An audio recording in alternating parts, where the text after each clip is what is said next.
This might be overly niche, but what else can I do that to share what comes to me in my own experience and I realize about myself, and then hope that resonates for others. It's the same thing with my singing academy. The ego mind, especially when you're in a lower frequency, and you could be like, oh, but why are you in a lower frequency? Like, shouldn't you be trying harder? That's the ego mind, just projected outwards. And it can tell you these things internally. Like, it talks to you and it proposes reality where you made less mistakes, for example, than the current amount that you actually made. So it I want to say, splits reality into two. Like, you're going like this in a single path, which is normal, right? And then it creates like Satanism. Makes sense, actually. You know, it like splits the path into two. Now there's two possibilities, and then there's one where you made less mistakes or more, and then, you know, there's just higher selves, or you're the stupid self, and all this new age propaganda. So the ego mind could be telling you, when you're in a lower frequency, especially is when I notice, it's like, yeah, you don't like this thing. You have like a little bit of an issue with this thing, and you can sort of feel it like hammering in your head more often. It's not even a thought. It's just like a little like attachment of sorts. It's like, it's just there, just reminding you, hey, listen, like, remember, like, here's a reason to suffer, you know, just in case you forgot about that. And then one could go into that thought, is what I'm beginning to see, and really start like almost like losing energy on how could I fix this. Or you can realize that if the actual energy of the soul isn't making you take steps in a direction that could maybe fix that problem also, then it's probably just the ego mind making a problem out of something that isn't really a problem. Here's a simpler example, and then I'll go into the deeper examples. As I was always very disconnected from my own body, I couldn't even tell when I wanted to do something or I didn't want to. So sometimes my parents would write to me to meet up for coffee, and just through inertia or autopilot, or years ago, guilt even, I could say yes. But then one day it hit me, and a lot of times I do want to go. It's not what I'm saying, like I never want to go, otherwise it's going to be difficult to tell. But one time it hit me, and I was like, wait a second, I'm about to go to see them, but I remember meditating like 30 minutes ago. I was really feeling like chilling at home. It's like home, almost like it, man, if you're not like, if you're what people call normal, maybe you're looking at this like, really? Is that what you struggle with? So I'm not talking to you, okay? I'm sharing for my people. The song of my people. Okay, so it hit me like, wow, I wasn't thinking about, like, I didn't even feel like going out by myself, we could say, let alone somebody else, right? So it is kind of suspicious. And now when they text me, I'm like, oh yeah, okay, let's go. So that was the first realization, maybe 2, 3, 4 years ago, I don't know. So you can take this into any problem, I would say, because oftentimes your mind can be using against you a situation that you don't like to sort of drain your energy. This is what I think differentiates sort of like inspired action from the soul that could solve some issues versus the mind is actively trying to drain your energy just to make you suffer. And the most common example for me that I repeated a lot is your house is really noisy, and that clearly affects you because, you know, like, I'm noise sensitive, of course. So it's like, why, like, you know, it's like every second that you stay there, you are like retarded and like you're not taking care of yourself, or like whatever, something like this to really like bring my frequency even lower. And I say even lower in the sense of, at some points I was even more at rock bottom, we could say. Like, I'm not necessarily saying I'm at rock bottom now. I sort of see it as ground zero. It's just very stable and neutral.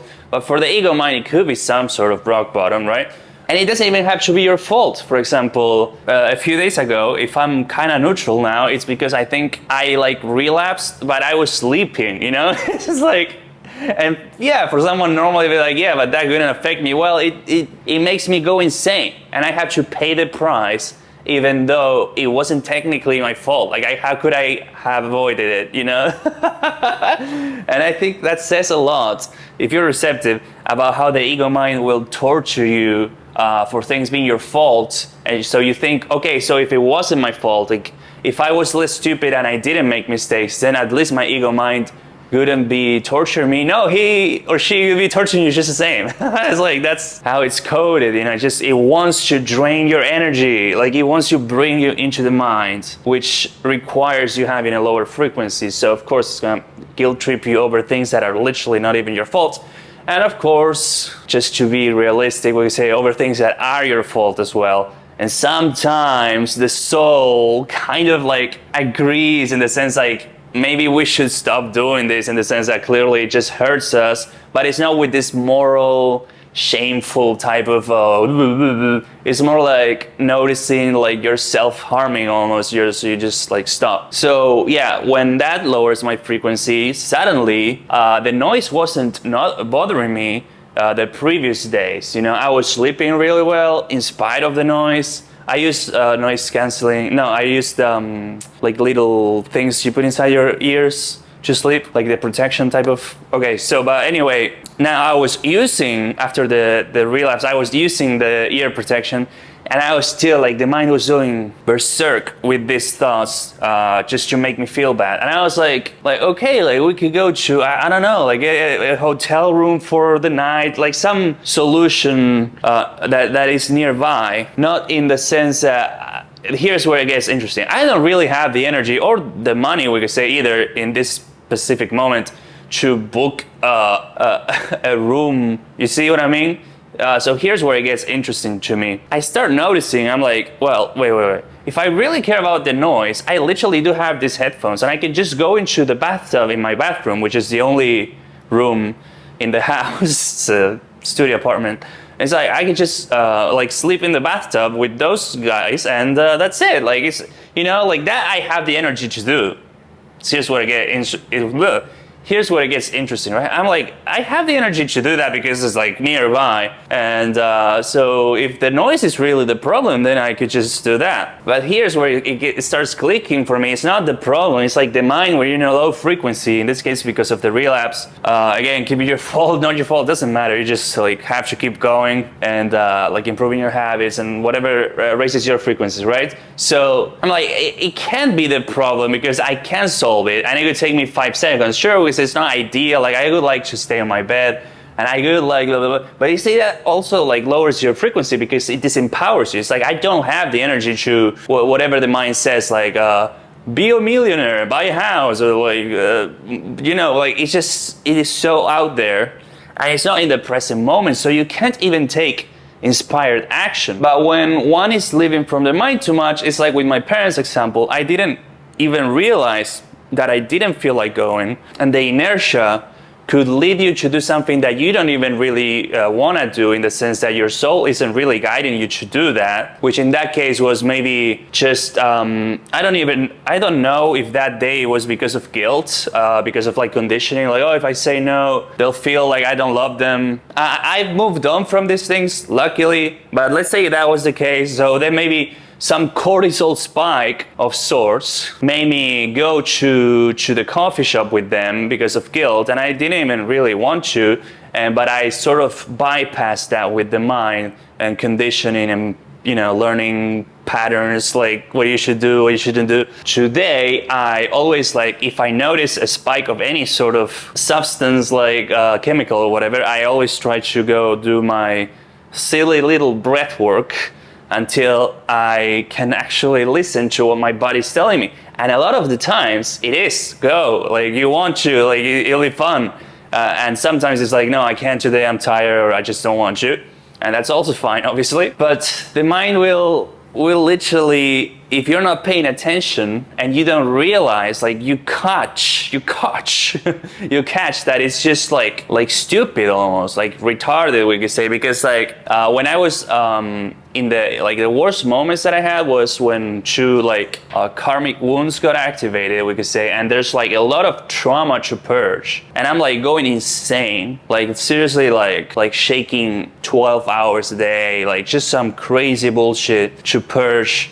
and whatnot. And in those moments, my mind is like screaming. Like each time my cats make like the tiniest noise or meow or like seeking attention, it's like, just like give them out for like put them out for the adoption now, like like do something impulsive just to get rid of this. So that could be a perfect example of acting through impulse, through cortisol, through like my parents maybe going when I really didn't want to, because then when I actually self-soothed, and it took a lot of time, but I had a higher intelligence that reminded me like, look, listen, before this karmic wound or whatever it is you're purging activated, you weren't thinking about giving your cats away. You like love them and they make you happy and all these things. When you're regulated, it's one thing. When you're like have a lot of trauma, it's a different story. Like, so I guess if I had to say something in the middle of the video, in the sense that I don't think I'm done with the sharing, would be like, don't blame yourself for shit you do when you're under like trauma. Like, I don't know why people even talk when they haven't gone through things, you know, like they have like this almost superficial, empty type of spirituality, which is like, just manifest.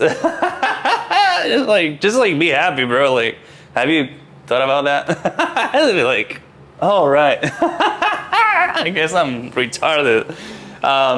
So when I start to self-soothe, let's say in that day, it's like I get to the end of the meditation. I'm like, all that stuff that almost in a sense makes me go make a rash decision. I was so crazy that we could even say it's a good thing that it's not super easy, like to maybe like, you know how easy it is to like order food now. Maybe let's pretend if it was that easy to give up your cats or something, maybe. And then I could have regretted it probably. Like, I'm not saying that wouldn't be the case, but like because especially the first time, if that interests you, like the first time that the karmic wound activated, I was just going insane. Like, I was psychotic as hell. I think I made a video about that. And suddenly, like, I mean, I was going fucking insane, truly. I don't know how. There must have been some higher power taking care of me, because I was like, at one point, I was like, I thought like a painting that I had here was cursed, and I was going to go to the park and burn it here, but then throw it in the park or something. And then when it passed, I was like, what? And not in the, I'm not saying like, how do I put this? I'm not saying I'm not a believer in spiritual things. Quite the opposite. But as a believer in spiritual things, I'm also like empowered enough to know actually from experience that if a painting is cursed, yeah, you're not forced to have it inside of your house if you don't want to. But also, like, it's not like this cortisol life or death decision that you have to make right now. That's always how the mind paints it, when in fact you're good, you know. So with the noise stuff, it's like, okay, like move out, just do it, just get in there, be like super easy. Like, it's pretending that I have energy for that, when in fact it's like, it would be cortisol energy, we could say, instead of soul energy, which is always closer to, I kind of feel like doing this and I don't even know why. And sometimes you realize by doing those things, your problems do get solved. Maybe they couldn't have get solved if you were just trying to solve them through your mind. So it's more about like listening to your body, which is silent, you know. So it has to talk through feeling and subtle, like perceptive type of just to go here. So the best thing would be when you find your own example of the mind is torturing you and you're going crazy, but you're like, yeah, but if I wanted, I could technically. So I can't solve it how you're picturing it. The mind tells you, we should live in a big house that is silent and has no neighbors and no cars. And yeah, okay, that's good, but I can't do all that. Like, it's not realistic. I don't have the energy, the money, or anything like that.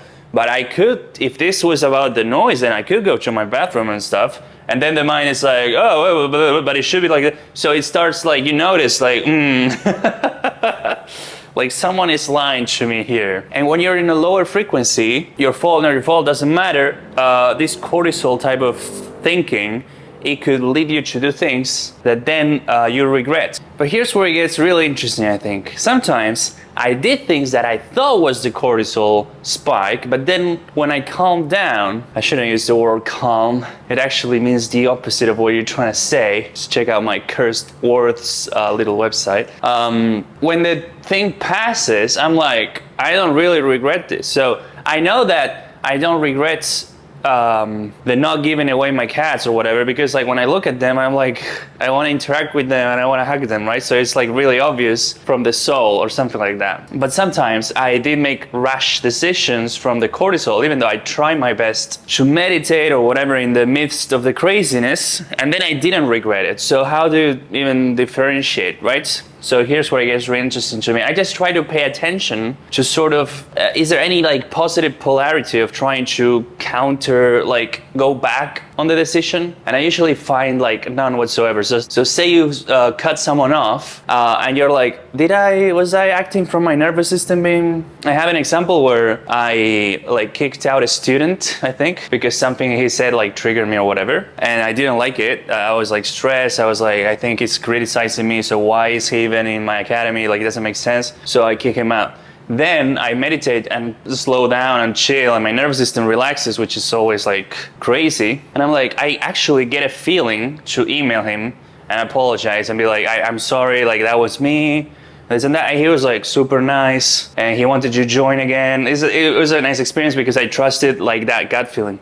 A lot of other times I kick people out and then that feeling doesn't come. Like I do all my breath work and stuff, and then there's no feeling. There's no like, okay, go back and apologize. Okay, go back and tell him he can join again. No, so that means it was the correct decision. That's how I see it, at least. Because like there's no, or say you cut someone off and you're like, man, what's that? You know, like should I feel like maybe like I shouldn't have blocked them, so should I unblock them? Well, is there an energy telling you like, oh yeah, it sounds exciting to unblock them and talk to them? No, well then no. If there is, then yes. So I guess for someone this might be super like obvious or something, but I guess I did live a life of severe like trauma and being super disconnected from my body, so this helped me. So in case you are my target audience, I appreciate you watching, and let me know if there's something else you'd like me to talk about.